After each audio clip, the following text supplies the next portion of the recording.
And we are live. Okay, so here we go. We're talking about the purchase agreement today, and we're going to be covering pages 1 through 5 of just the RPA. We're not talking about any of the addendums that go with it, any of the disclosures that go with it.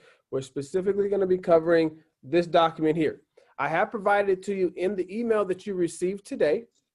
A copy of this document here with all the highlights that we've made, the items that you need to pay close attention to. So please keep that for your reference in the future should you have any questions about how you should be filling out your purchase agreement. Okay? So let's go ahead and get started. So you see we've got pink. Pink is the color that I've used on my screen here. Hopefully you're following along or you're taking notes. First thing there in the top left-hand corner is the date prepared. All right, that is not well, that date is the date that you write it. Moving forward, there are other documents that you will have in reference to your purchase agreement. It is always going to be based on the date it was prepared. So if you're writing a counter offer or responding to a counter offer, it should say referencing purchase agreement dated. And that is the date right there, which you'll see in the top left-hand corner here. All right. I don't know if my screen is blue for you guys or not. I don't know why it's blue. Should be white now. Might have been blue for you, but I fixed that for you. All right. So that's what we're talking about right there. All right. I'm going to go ahead and adjust this so I can actually should be able to draw on this guy for you guys. So that way you can see. I'll make sure that. All right, on. So that's what we're referencing right here. All right, everybody see what we're talking about? You see me drawing on the screen? Everybody can see that? Great. So some other basics that we're talking about here. Again, this class covers the basics and also some tips. So we got to cover some of the basics first. This is an offer from, okay? This is an offer from would be, of course, your client's names, buyer's names there. The real property to be acquired is, this is going to be the address that you'll find typically in the MLS. Double check that everything's right when you pull realist tax in this next line right here. All right, as you see me draw there. And then, of course, some things that you don't want to forget. Now, of course, the city and the state are all there, rather city and county are all there. But this little space right here, see the assessor's parcel number right there? Sometimes agents will miss that. And so make sure that you don't miss the assessor's parcel number. That is also what's going to go in this blank space right here. Good offers that have all of the pertinent information required have a less chance of being kicked back and a higher probability of being accepted. All right. Purchase price, very simple to get that in there. All you're going to do is type it in. The dollars are right here, and then the wording is going to happen. It's going to actually happen on its own. It's going to find itself right here once you type in the dollar amount right here. All right. So everybody follows that portion right there. Now you get to choose close of escrow on the offer, and you want to be aware of what you're checking there. There is an option for you here under this little blue box right there, where you can have a specific date, or you can have a range of time right here, which could be, you can maybe put 30 days, 45 days in that space right there. Okay, so everybody follows me where we're at right there in regards to your escrow. So if it's a 30-day escrow, write your 30 days in there, 45. Right now, if you can trim that time down by any stretch at all, that's going to improve your offer. So for those looking for tips and tricks, talk to your lender and ask them, is it possible to get this thing done in less than 30 days? If it is and they agree to it, then you want to make sure you write that in. If they say they can get that offer done in 21 days, put 21 days in there. That's a faster closing time. That's a stronger offer than maybe with the other offers that are coming in at maybe 30 or 45 days. Some of these lenders are taking up to 60 days to close some of these offers. So you want to make sure that you can give your clients a leg up by putting that in that space right there once you've had the conversation with the lender. All right. Any questions? The basics on paragraph 1. The very basics. Everybody following me? Right on. Welcome to the camera screen, Anne-Marie. Wow, look at that. There's two of us now. Besides, oh, there's three. Me, Anne-Marie, and Nora. Checking it out. We are down to number 2, which is agency. Agents love to just skip this part. They love to not pay attention for whatever reason, and they don't put in the pertinent information. If you don't put in the pertinent information, you can write an addendum to the contract that covers it all, but this shows that you're not the proficient agent that you claim to be. You always want to make sure that whoever is representing whoever party is checked. So the first one talks about seller's firm. So whoever the seller is, you can get all of that, of course, from the MLS. And then you want to check the box. Don't forget to check the box if they represent seller. All right, if it's both sides, there's an option for us to check the dual agency right there. And of course, you representing the buyer's brokerage, you want to make sure that you check your box as well if it's the buyer. All right, and then of course, don't forget, I see these missing, and sometimes they're even wrong. You can get this on the MLS. What is the license number for the brokerage? What is the license number for the agent who represents the seller? And then of course, your own, oops, that guy's moving along with me. You could also your own brokerage license number, as well as, why did that make a box? As well as your license number as well. All right, so make sure that those things are not missing.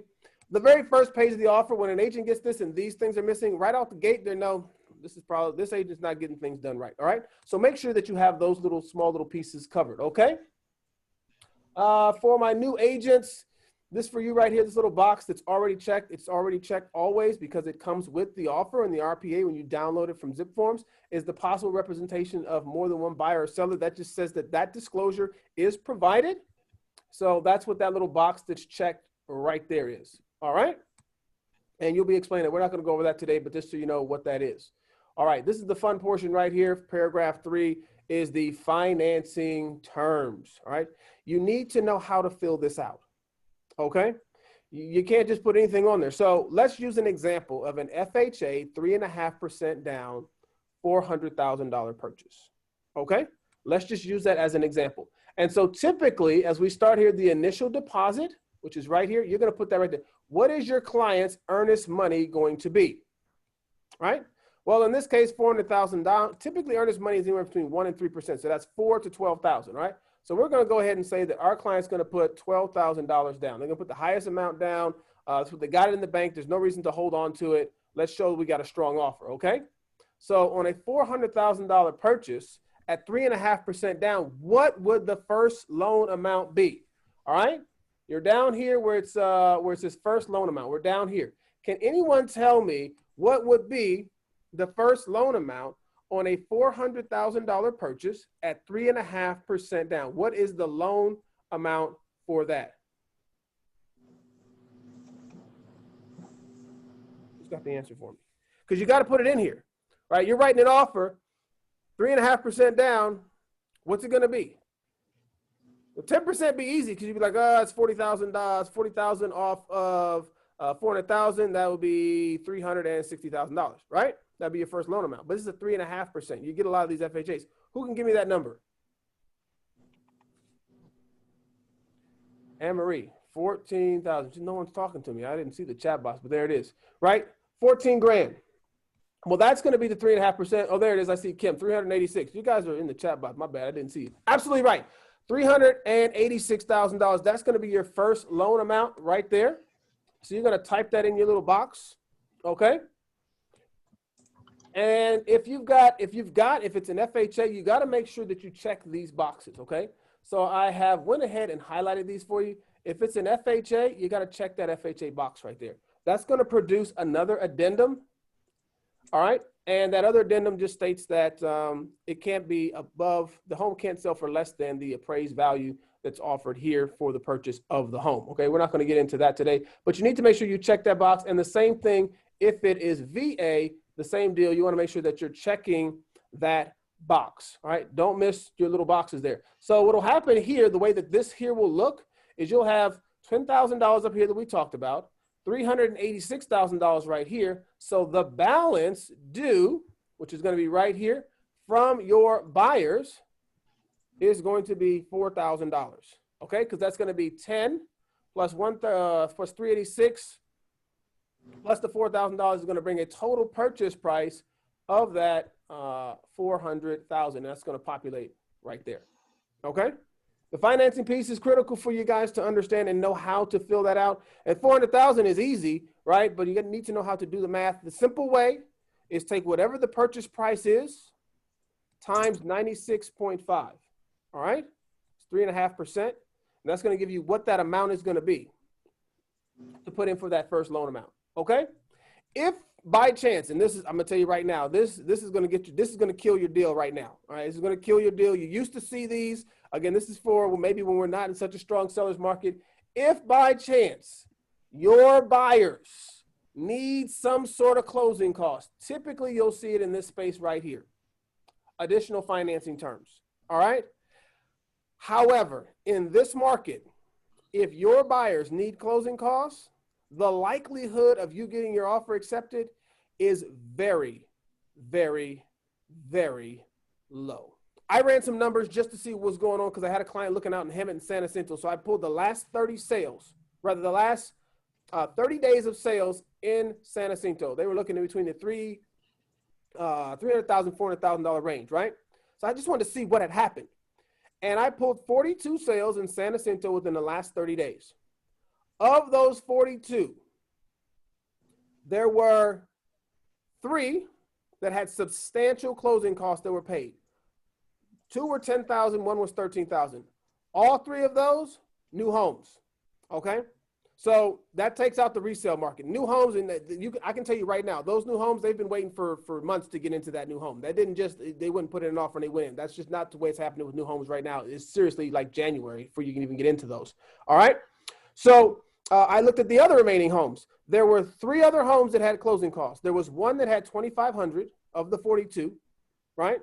The other 2 had, they paid for a home warranty, about $500. Apart from that, none of the homes that closed had any closing costs that were paid. So basically, if we wash out the new home builds, which don't count in the resale market, right, for closing costs that sellers are willing to pay, we were at 2 home warranties that were paid, and we had $2,500 on one. That was a lucky guy got in. I'm not sure what the whole situation was on that. So closing costs, what we typically write in this additional financing terms portion right here, probably most likely not going to get it done. You need to talk to your clients. You need to talk to their lender and see what else you guys can do to be creative to get rid of those closing costs. Because I want to tell you right now, closing costs, not an option right now. I mean, I got a buyer right now who we've put in, I don't know how many offers. They need $10,000 in closing.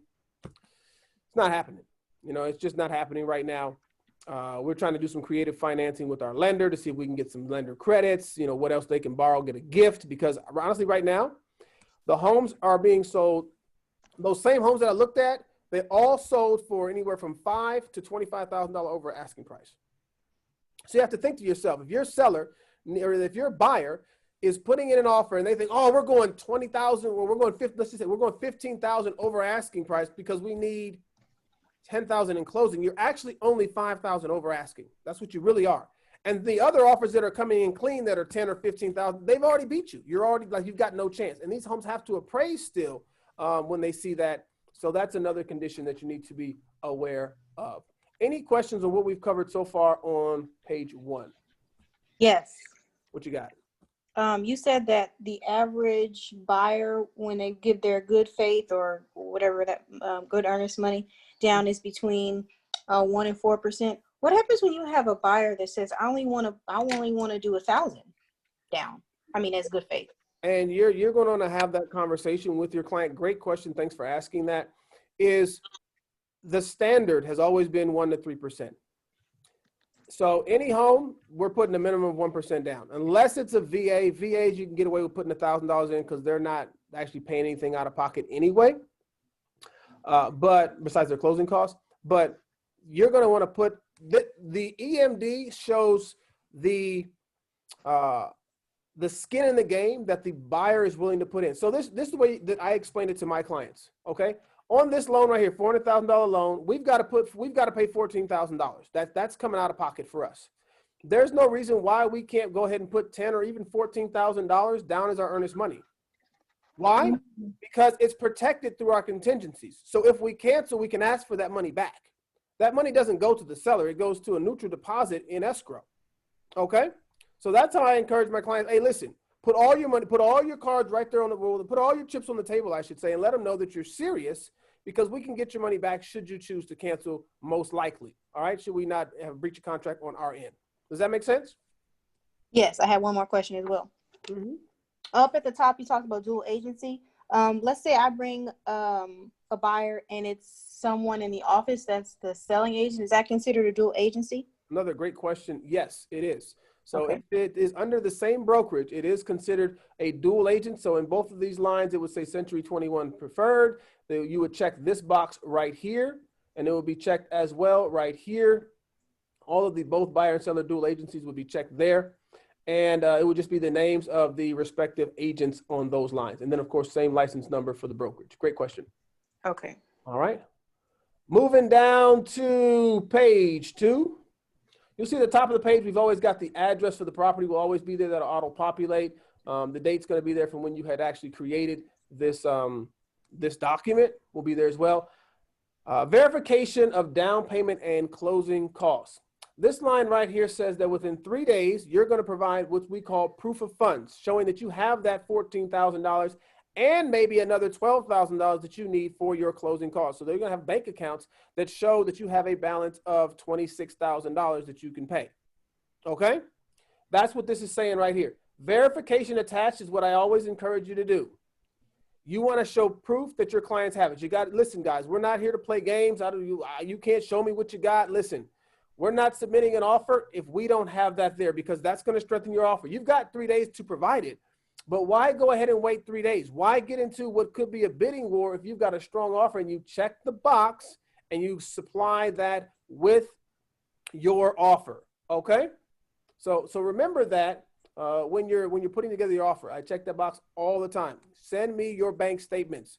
Just always make sure you blank out, if your client didn't do it, their account numbers. Okay? Just a little tidbit right there. Don't show your client's account numbers. All right? Everybody good on that one right there?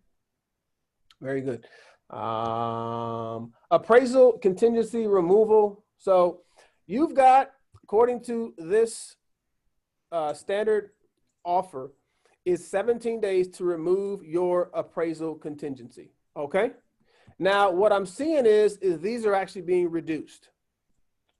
They're being reduced for anywhere from 14, 10, as short a period of time as you can possibly. So you need to have a conversation with your lender as how quickly do you think we can get this appraisal done? All right? Because if you're able to get an appraisal done faster, that strengthens your offer as well. So say, for instance, the one that we just put in escrow, the buyer, I represent the seller, but the buyer showed up. We opened escrow on a Thursday. On Monday, the appraiser called me and was there on Tuesday and done. So I don't know who their appraiser is, but that was a done deal. Like, they didn't ask for any extra time, but if you're having a conversation with your clients and their lender, you're going to know that they can get that done sooner. Reducing that contingency period strengthens your offer, because they know that if you don't like the home, you're going to walk away and move on. They're going to be able to market it to another potential buyer. All right? So that's what that's talking about right there, the 17 days for the appraisal. Again, if you can adjust that, you would put in here whatever that new time frame was going to be. All right? Loan terms, this is another box that you got to check right here. All right? This is basically stating I have a pre-approval letter. It's interesting because I have a sister-in-law, and they're out in Seattle. And apparently in Seattle, I guess they do business a little different. They'll actually show properties to people who haven't been pre-approved. I would never do that. If you're not pre-approved, we're not even looking at homes, because we're not even sure that you can actually buy the home that you're looking at. Does that make sense? So this right here, checking this box, says that you have attached, again, you have 3 days, like that of the proof of funds, to be able to supply the pre-approval letter, but you want that done with your offer. Don't show any homes, don't submit offers without having it attached. Send it with it. A lot of the agents are actually requesting it right there in the MLS. Send your proof of funds, send your pre-approval with your purchase agreement. Don't send it without it. Just keep it until you can get all those things ironed out. You know, we've got clients, buyers that are getting, we're getting sellers that are getting anywhere from 15, 20, and 30 offers on a property. So you have to ask yourself, how am I going to compete against that, right? The way that you're going to compete, first and foremost, is a very well-written offer. All right, that shows that you're a professional agent, you know what you're doing. Talking to your lender and seeing if there's anything you can do to reduce some of these timeframes for something like the appraisal, okay? This next guy right here, moving down to the loan contingency, we've got 21 days as your loan contingency. If your lender can get it done sooner, then you can adjust this as well. You don't have to leave it at 21 days if they can get it done sooner, all right? But you have to have that conversation with your lender and say, hey, can we get it, like we put in an offer just last week, we got accepted, but we got, a counter came back from the seller and said, reduce your loan and your appraisal contingency to 17 days. Now, fortunately for us, there was no other offers on the table. So we kicked back and said, well, we talked to our lender and our lender said they can't do it in 17 days. So because we're the only offer on the table, we're going to request the 21 days that it states in the purchase agreement. Everybody agreed to it. We're moving forward, right? So we can stay in contract. But if you're competing and you've got a lender that can get it done, not all lenders are super busy. Now they're busy, but there are those who just aren't as busy as others. So you have a buyer or a lender who isn't as busy as some of these other lenders, then guess what? Maybe they can get it done a little sooner. And then that's going to strengthen your offer as well. So see about that loan contingency and see if you can get it reduced. All right. If you've got a client out there and maybe they're a cash buyer, of course, you've got this option here for the no loan contingency. Make sure you check that box right there. All right. Everybody good on that? Check the box right there. No loan contingency. That's a huge one right there. If you're able to do that, you guys can rock and roll. All right. You've got a super strong offer with no loan contingency. All right. Oh, David, it's Ellen. Yeah, I have a cash buyer right now. We made an offer, and then when I click that loan contingency thing, it doesn't allow me. But it's understood because it's cash. It doesn't. I tried clicking it. It won't allow me to click that no loan contingency in the offer. Maybe how you might have filled this out. You need to make sure that you check this box right here. Yeah, okay, I checked that. Yeah. And then but it's okay. You have nothing in the loan boxes, right? Nothing, yeah. That's interesting. We'll have to take That's a look. Okay. I know. I just kind of want to point it out to you. Yeah, because it should allow you to check that box right there, no loan contingency. All right. Thanks for sharing that, Ellen. All right. Lender limits on buyer credits. We're not going to go over that today. And then buyer stated financing, that just talks about they're going to use the financing stated here in the that's mentioned and the letter that is attached. This is probably not happening, or this is again very tough to get accepted right now, is the sale of a buyer's property. Let's say, for instance, you have a contingent seller or buyer who's still selling. So because of how tough the market is right now, if you do have a buyer who needs to sell their property to purchase, you do have to check this box here. You will get the COP form. You will have to fill that out. If you're submitting that offer, you will most likely need that home to already be in escrow. All right. It definitely has to be listed. Don't even let your clients fool you and say, well, we're not going to list our home until we get in escrow on another home. You're not going to get an escrow on another home right now in this market, most likely, if your home is not already listed, because they're going to say, well, you got to get it listed, then you got to get an offer, and then you got to get an escrow. And I'm not going to hold that up when I can get this guy over here who's non-contingent, this other buyer, and they're going to take that offer. So that's another way you can strengthen your offer. If you don't need to, of course, you're not going to check that. If you do have to have a home that is on a contingent sale, you want to make sure that it's already in escrow and you filled out the appropriate documentation, disclosures, and addendums that go with this offer. Okay? Any questions or anything we've covered so far? Right on. If there's any addendums that you're adding to the contract, this is what you need to know. This right here, I want to circle this guy right here, the septic well and property monument. Okay.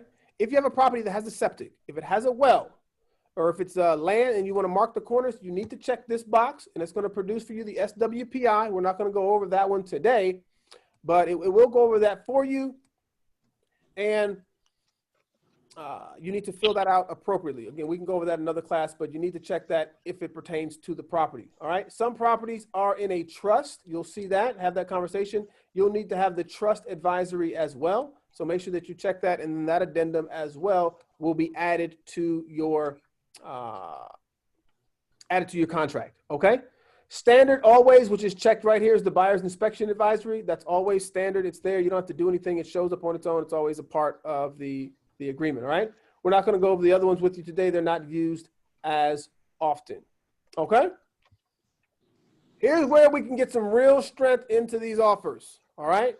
So we're looking to get these offers accepted. We're having difficulties. The allocation of cost. Who's paying for what? All right. When we start making some adjustments here, you've got some options out there. The first one here is the natural hazards disclosure report. Guess what?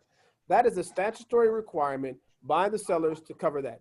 The sellers pay for this bad boy. Okay? Sellers pay for it. It's $89, $100, whatever the case is going to be, whoever they're using, you can check that box. Okay? You're going to put in here, prepared by seller's choice. They can choose whoever they want to. I do recommend that you ask for the environmental. All right? That's just the report in its entirety, I should say. So I would recommend you ask for that. You don't have to, but it's for protection of your buyers. So you do have to remember that as well as we're trying to get these offers accepted, you still have to look out for your buyer's best interests. All right. So just remember that. Then we get down here. Now, for every home, we're always typically asking for a termite inspection report. All right. So that's what's going to go right here in this next line here, the termite inspection report. Now, we used to ask for sellers to pay for that. No big deal, $100. I'm going to tell you right now, don't even think about it. Just put an X through that bad boy. All right. Tell your buyers to pay for it. That's going to strengthen your offer. We're not asking them to pay for it. We'll do our own inspection. Okay. Just get it out of your mind. If you as an agent want to cover it, you can do that as well. These can be paid through escrow. So there's actually no out-of-pocket funds a lot of times with these companies for your buyers. So let them know that.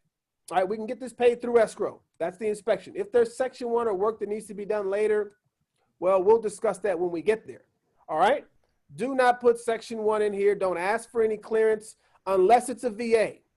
If you represent a buyer for a VA, guess what? The VA doesn't allow the buyers to pay for it. So unfortunately, in that case, you're going to have to ask for the report. You're going to have to ask for Section 1 to be paid. All right? So keep that in mind for any VA offers. All right, I got one accepted. We closed it. When did we close that one? Beginning of September. I think it was a month ago, end of August, right around there. VA buyer. We needed $5,000 in closing costs, and we needed Section 1 clearance. We wrote a really strong offer over asking. We had a solid lender who could get the job done, and we competed against, in that case, I think there were only like 6 offers, but we won, even with those terms that we needed. We had good communication with the other side, and again, our offer was clean. We didn't miss any boxes or any things that needed to be checked. All right, so it is possible. Again, it's just more challenging. That was a 55 and over community, so that market is a little easier right now than, of course, your standard market. So just keep that in mind. Any questions on what we've covered so far there? I got nothing in my chat box. Everybody's over here just staring at their screens. So I guess everybody's good to go. We're going to move on. Government requirement and retrofit. This right here, you got to check this box. This is smoke alarms, carbon monoxide, and water heater bracing. Sellers got to do that. It's required by law. It's not a problem. It's not going to cost them anything as long as it's already done. If it's not, they need to put in some smoke alarms, carbon monoxide detectors, and the water heaters got to be braced. There's not much you can do with this portion right here, but you got to make sure you at least check the box. You don't check the box, that shows that you're not paying attention to the details, more likelihood that your offer may not be considered. All right. Moving along down here to page 3. Any questions on page 2 before I move on? Everybody's good. So, David, are you saying like when we make an offer, we just not click it, or we'll say buyer to pay for the retrofit? No. For the carbon monoxide, water heater, and smoke detector, seller's always doing that. So always make sure you do check the box for the seller, right? For the 2-1 and up to 2-1. Well, no, that's just B1. Just now, when we get down here, Ellen's jumped right ahead of us She's here Sorry, I for- was on the It's all phone. good. Okay. It's all good. We were headed there. It's all good. Okay. So this right here, sellers shall pay the cost of compliance with any minimum mandatory government inspections and reports. Okay? Or buyer, whoever's going to pay for that. Now, in this market, your buyer's going to pay for this, or you're going to leave it blank. You can leave it blank. I don't know if you knew that or not, but you can leave it blank. The city of Compton, when we sold one recently, the city requires a pre-inspection. So if they say, and they got to pass that pre-inspection, if not, the buyer or the seller has to pay for all of these work to be done. If I say seller shall pay, then that offer is going to get kicked back to me because I maybe don't know what that is that I got to pay for. You see what I'm saying? So I will leave these blank. All right. This typically doesn't apply here. We don't have any in government inspections or reports here in Marietta, but it depends on where you are. Because I know you guys are selling houses all over California. So remember that. Again, that's the city of Compton is specific. So that one right there had to leave it blank. We actually wrote it up because I represented the seller. I told the buyers, not going to happen. We're not paying for anything. So you guys can pay for it. And they paid for it and it got done. This next one right here is the retrofit standards. This is the low flow toilets, faucets, and shower heads. Now, this is not a point of sale, meaning that it does not have to be done. But if you put on here that the seller is to pay for any of that, now they have to be responsible should the law change or whatever the case may be. I leave this one blank as well. We don't even get into that. We just leave it alone. Okay? I don't check these boxes. That's my recommendation. If you're going to check the box in any way right now in this market, guess who's paying for it? That guy right there. Buyer's paying for it. Okay? If anyone's going to, if any box you're checking, those two boxes are the ones you're going to check. You're not going to ask the seller to do that. In this market right here, chances of your offer getting accepted is low. All right. Moving down to So added it also for that as a listing agent, and then the buyers make that an offer. Is it good practice to just counter that?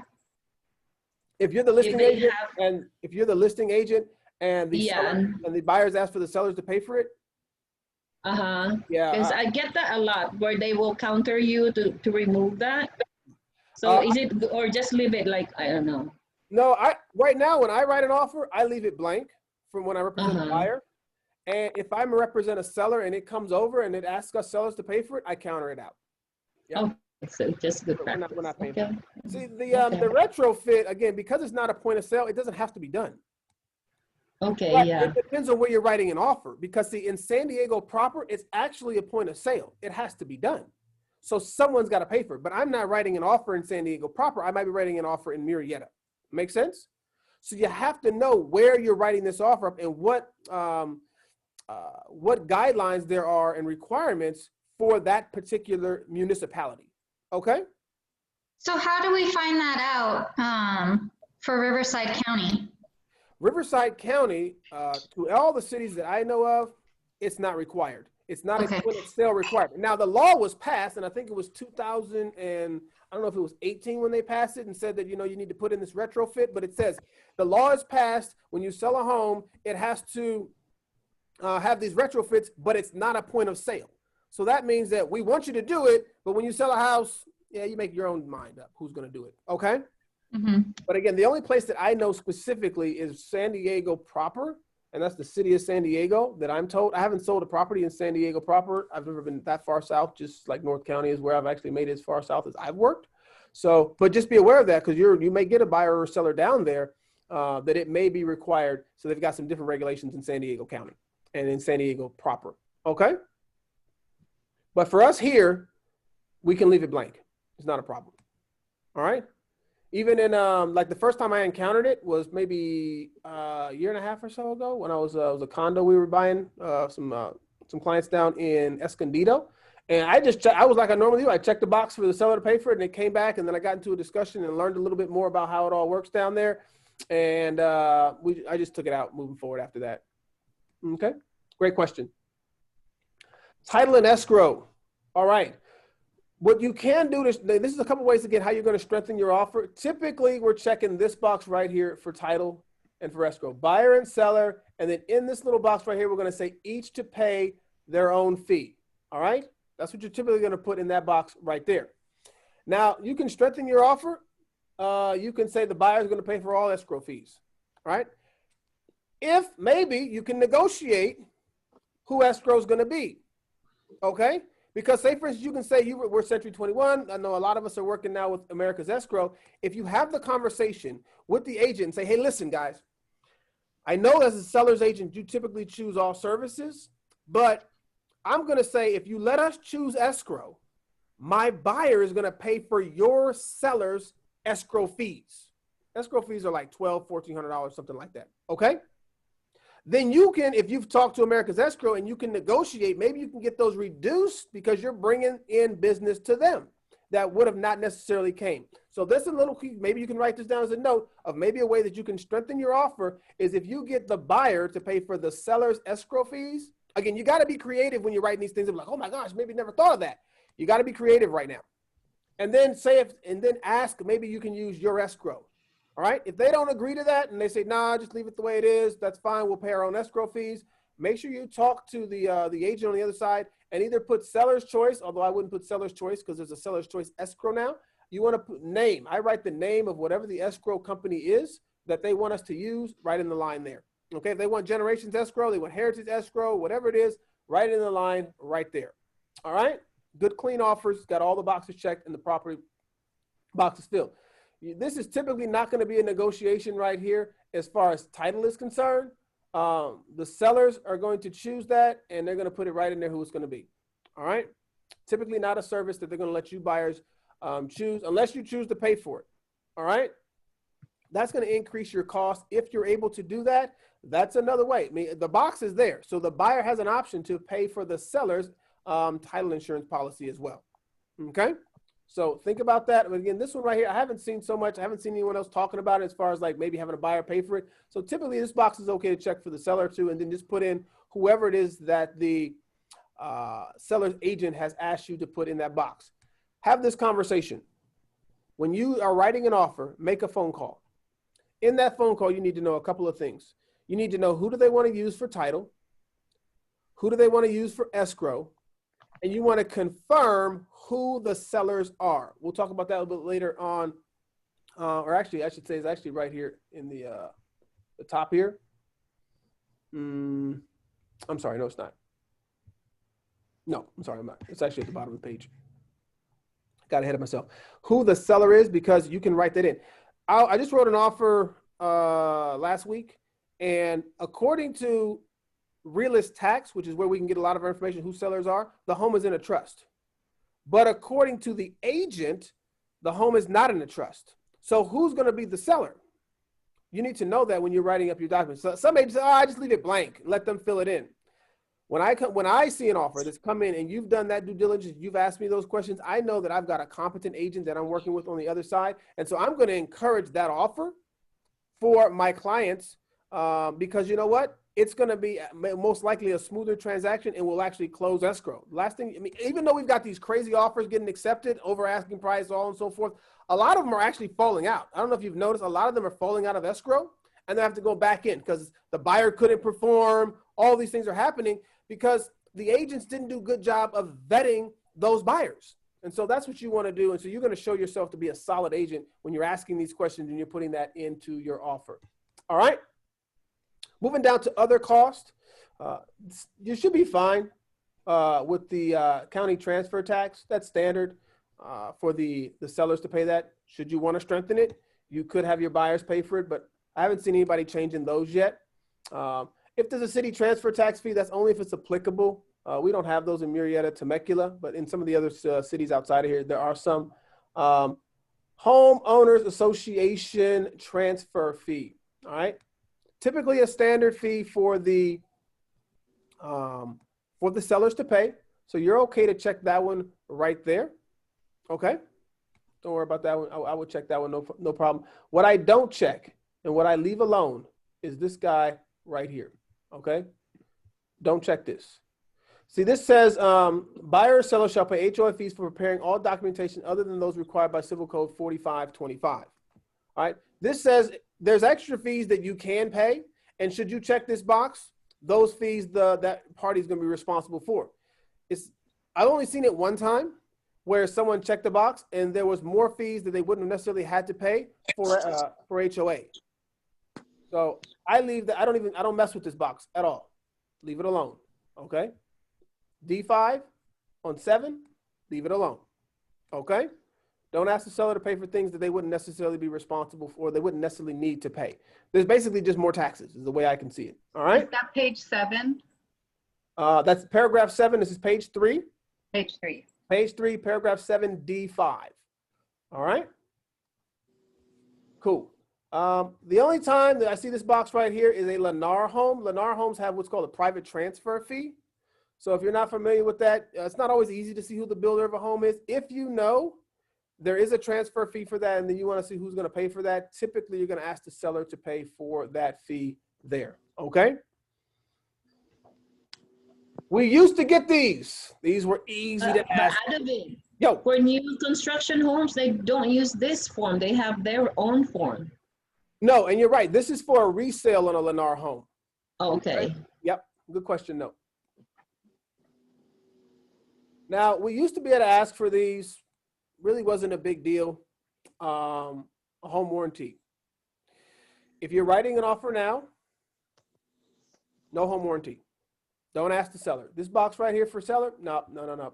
Take it out. Go ahead. Tell them to buy their own. I'm telling you, if you want to strengthen your offer, just take it out. It's a good idea.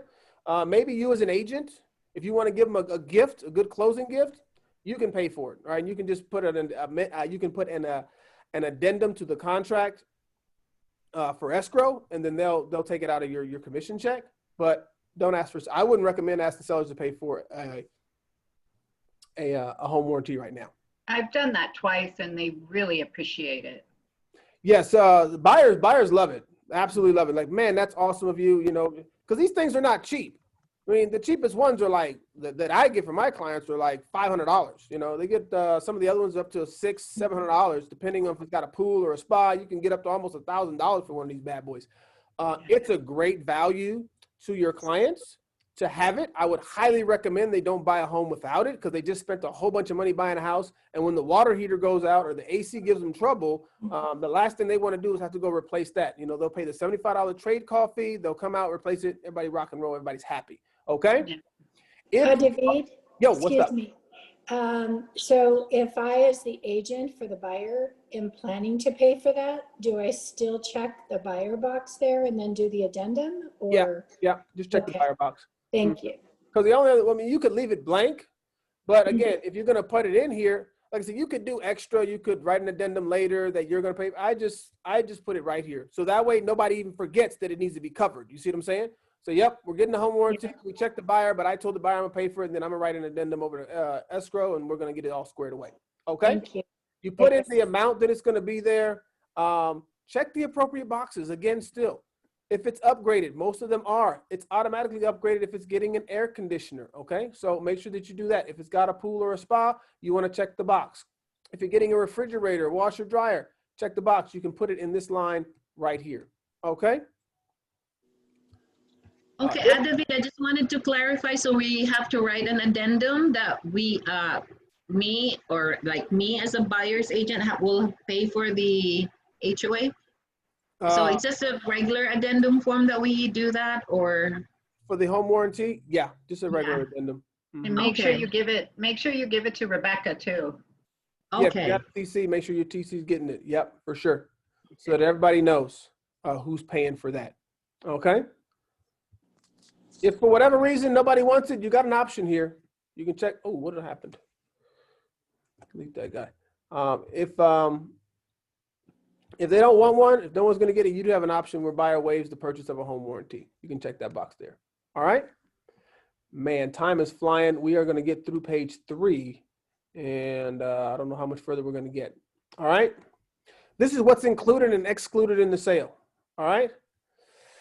So sometimes there's a washer or dryer, there's a refrigerator, there's a pool table, there's a spa and a jacuzzi in the backyard. There's all kinds of stuff that sellers may leave, okay? Having the conversation with the agent lets you know what you can or should ask for or should not ask for. If they bought a brand new stainless Samsung, touchscreen refrigerator, and your buyer comes and says, oh man, I really want that, and they've already told you they're not going to leave it, you can't have it, don't check the box. All right, you can't have it. They got to buy their own or bring one from before. All right, and then something that I want you to notate here is this box says all refrigerators. You have to be aware when you're checking this box if there's a refrigerator in the garage or if there's not. So if there's more than one refrigerator, you're asking for all of them when you check that box, all refrigerators. All right, so you can say here all refrigerators except, because there's one in the garage, there's one on the inside, except Samsung in the kitchen. So you're only getting the one in the garage. Okay, make sure that you make the appropriate documentation here. If not, they have to kick it back. We had an agent in our office who they messed up on these boxes here and had to buy a refrigerator. Okay, I don't know how much they bought a refrigerator, but they made a mistake on the box earlier in their career and they ended up having to buy a refrigerator. Okay, don't let that happen to you. Check the appropriate box, have the conversation.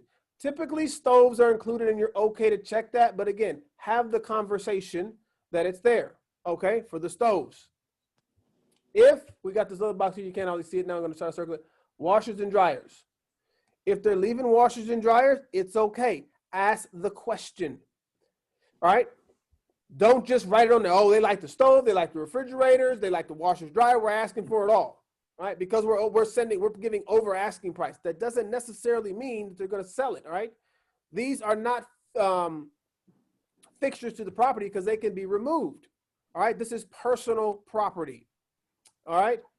Washers, dryers, refrigerators. That's why there's a special section here for items included in the sale of the home. All right? Any questions on that one? Yes, you mentioned fixtures. So we talked about refrigerators, washers and dryers, and appliances and things like that in the house. In my experience of knowing someone who was selling a property, she didn't include the curtain rods that were actually, attached to the wall, and that held up the close of escrow because the buyer made the assumption that that was included in the property when it sold. How do you get around that? Is there a spot there that should be filled out like curtain rods do not go, or is that considered a fixture?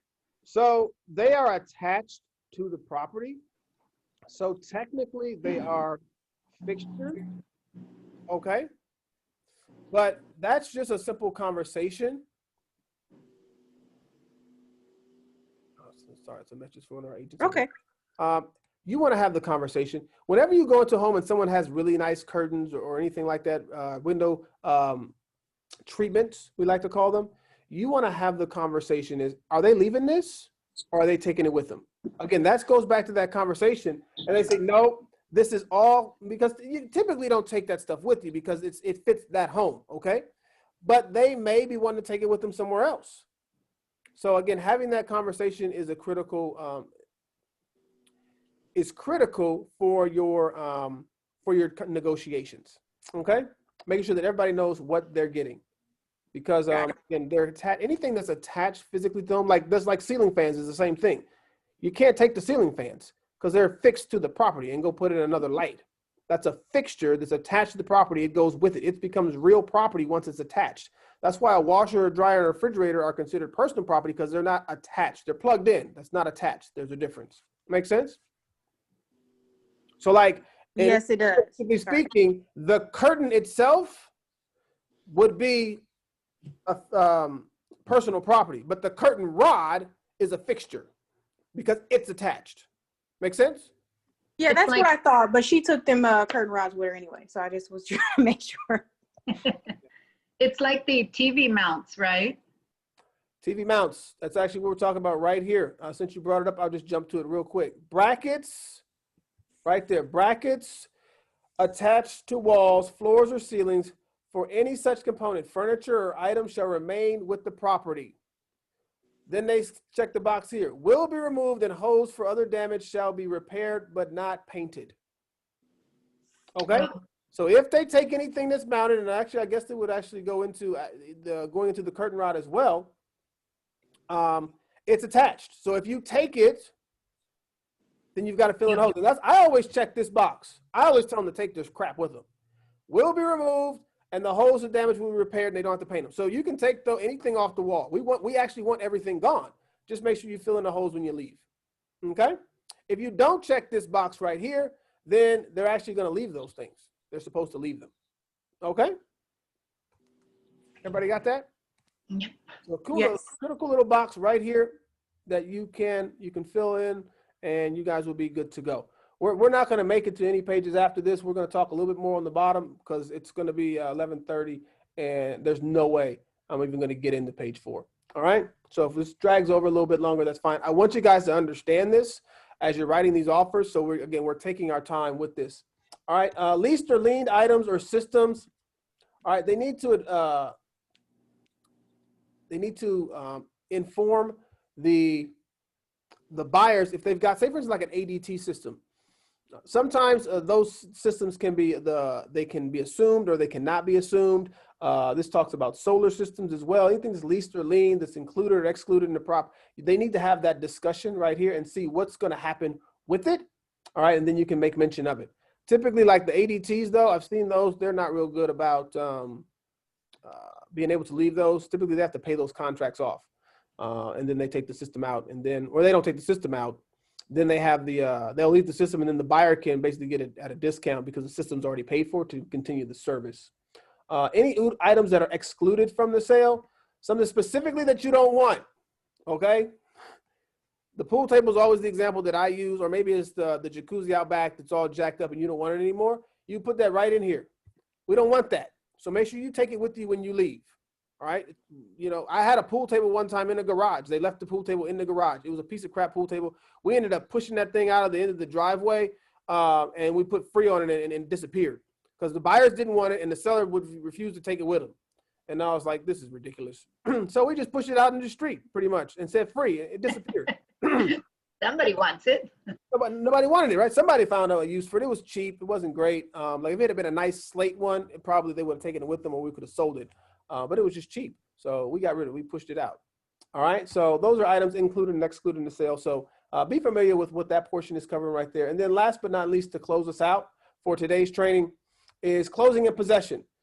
Typically this right here, if you got a buyer who's going to be living in the home, you leave this alone where it says buyer intends to occupy the property residence as their primary residence. If it's an investment property though, you do need to check this little box right here which says does not intend. All right. Does not intend, check that box right there. It's going to be an investment property. You need to do that. The lender has to actually see that. Okay. You can't falsify that information. So don't be making stuff up that's not true. That's considered fraud. You lose your license, you get fined for all things like that. Don't do it. All right. And then last but not least, seller occupied or vacant property. This talks about taking possession of the property. The standard for this one is that you're going to take possession of the property at 6 p.m., the close of escrow.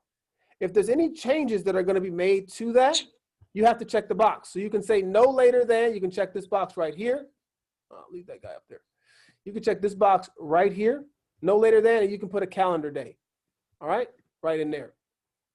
No later than 3 days after close of escrow. All right. Now there is a separate addendum that you have to put, a seller in possession and SIP. We won't cover that today as well.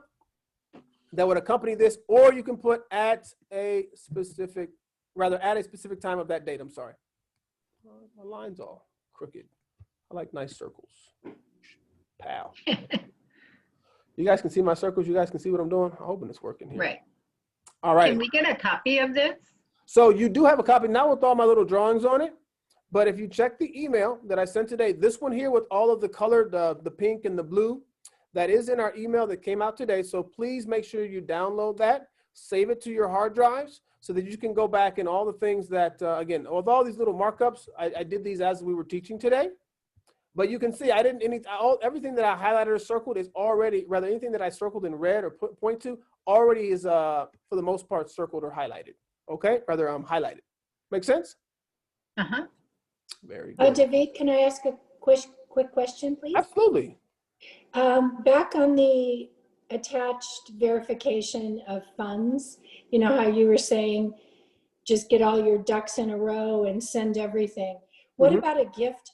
What about a gift letter that my buyer says is coming and the lender says is coming? I should have that in my hands before I present the offer, correct? Absolutely, because that's going to be going in regards to their proof of funds. Yeah, so like, where's their money coming from? So the gift letter is great. A statement from who it's coming from with the money in an account is better. Because I can write a letter to anybody. Say, yeah, I'm going to give my brother $10,000. I don't even have $10,000, right? But I can write a letter. But when I have proof that says I am who I said I am and I'm giving $10,000 and I provided you a bank statement that shows I have the $10,000, now we've got proof of funds. I did Perfect, that thank you. with, I did that with my first offer, and I had them give me a copy of their statement, and that pushed our offer through. Hey, there you go. See, when you put all your ducks in a row and you do what's shows very clearly that you have a able buyer, because everybody's ready and willing, but do you have an able buyer, right, who actually can perform on the contract? When you do that like Donna did there, you got a great chance of getting your offer accepted. Any questions, anything we've covered for pages 1 through 3 of the purchase agreement? I have one question, Atavid. On the escrow, we were talking about making it a stronger offer of offering to pay for the escrow fees. Typically, what did you say escrow fees typically are with American Escrow? I think they're like $1,200, $1,400. Right around there. Okay. Per side. I think that's a good way of using our escrow and getting your offer accepted. I never thought of that.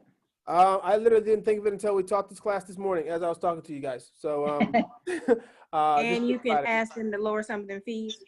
Is See, that what you're that's trying the to thing. do? Behind the scenes, you could work the system. I see at that point, see, now you have some control because you're like, listen, we're going to use my escrow, and then the escrow officers, you can go in, you can ask questions, and as opposed to, their escrow company that's who knows where it is in Orange County, you know what I'm saying? You can stop by the office anytime. And again, you've got some negotiations that you can do for your buyers, because you're like, hey, listen, I brought you business. So because this business would have been somewhere else, what can we do to make this work for everybody? You see what I'm saying? So your buyers may pay a little bit more, but your offer got accepted, right? And then you're able to negotiate. Maybe you say it's like, I don't know, maybe it's $2,800 for both sides. You say, listen, can you guys do it for $2,000 for both sides? I brought you business. And you know what they're probably going to say? Yep, we can do that. Your offer was accepted. Your guys paid a little bit in basically closing costs. We have to pay all these closing costs anyway. The idea was they got the home that they wanted. They love you because you did what no other agent could do, which was get their offer accepted in these times. Yep. Any other questions? Great questions. Great questions. So that 1,400 that we're estimating, that's only the buyer. It's not the buyer and the seller. Yeah, just one side. Okay. Yeah. Mm-hmm. Sure. Any other questions? Yeah, David, could we get that verbiage? I misplaced it, whereby when you're placing an offer, your buyer will go over the highest and best offer that's on the table, as long as they provide that to you, and you have a ceiling limit on that offer. There's that fancy verbiage. Is that possible we could get that? I know what you're saying. I've never used it in an offer myself, but I will, I'll work on that for you. Okay. So just text me, Lori, so I can get that to you. Okay. What Lori's referencing is offers will be written where they will say, their offer is $400,000. They're willing to pay they're willing to match. No, they're willing to pay $5,000 over whatever the highest offer is, and no more than $420,000. You can put that kind of verbiage in there. And the place that you most likely would put some verbiage like that, maybe you could use the additional financing terms portion right there. I've never put it in any of my offers before, but I'll double check for you, Lori, so that you can have that information. Okay. Thanks so much. For sure. Any other questions? Yes, actually. I'm just curious. Adavid, what did you do before you were a realtor? Because you have some good negotiating techniques. Believe it or not, I built houses. 10 years as a truss manufacturer. So I built, basically your house is made of wood, right? And so the trusses, the little triangles that sit on, that make the roof of your house. Yeah. I worked in constructing those for about 10 years, from building them to designing them, all the way up into managing a multi-million-dollar facility out in north of Atlanta. So believe it or not, my negotiations come from a great book that I read, which is Never Split the Difference. We actually taught a class on that. I forget the author of the book. Let me pull it up for you guys. He's a former FBI negotiator. Great short little book. And Who wrote that book? Here it is, books. Never Split the Difference by, come on, I need the author's name. Chris Voss, CHRISVOSS. Never Split the Difference. If I could pull it up here on my screen for you guys, you can kind of see. Boom, that's the book right there. Okay, so Never Split the Difference by Chris Voss. I did it on an audio book. It was great. And again, just practice. You know, I've been doing this for 5 years now, and practice. When I first started, trust me, I was nowhere near where I am right now. As we continue to progress, we continue to come to these trainings, you continue to read and educate yourself, you will become that great agent. Again, like if somebody asked the question, you know, what about this, I don't know who just asked it about the escrow fees. I literally just thought of that when we were sitting here having this class. And that's what other agents do as well. You start talking about it and ideas pop in your head like, hey, you know what? That might be an option. Let's ask. You see what I'm saying? And then who knows? It could happen for you. All right. You got to be creative these days. Try things that no one else has done. It might work. 30 offers on the table. I'll share one quick story and then we'll let you guys go. It's 11:36. Paul Wilkinson, who was my mentor when I started, he was in a time where they had a strong seller's market as well. And basically all the agents were coming to the office. So basically just imagine our office, okay? And imagine the buyer is there, rather the seller's there in the conference room, all right? And basically lined up outside are all of the agents with their buyers, and they're bringing in their offer one at a time, okay? And so there's 20 agents outside. And so let's say that Paul was the 5th agent to go in. So he comes in and he presents his offer and they say, okay, well, thank you so much. And basically they're dismissing you. And they say, well, we're going to make a decision later after we reviewed all the offers. And he says, there's only one stipulation for my offer. My client's offer expires when I leave the room. His offer got accepted. All the people standing outside didn't even go in to interview or to submit their offers because he thought outside the box.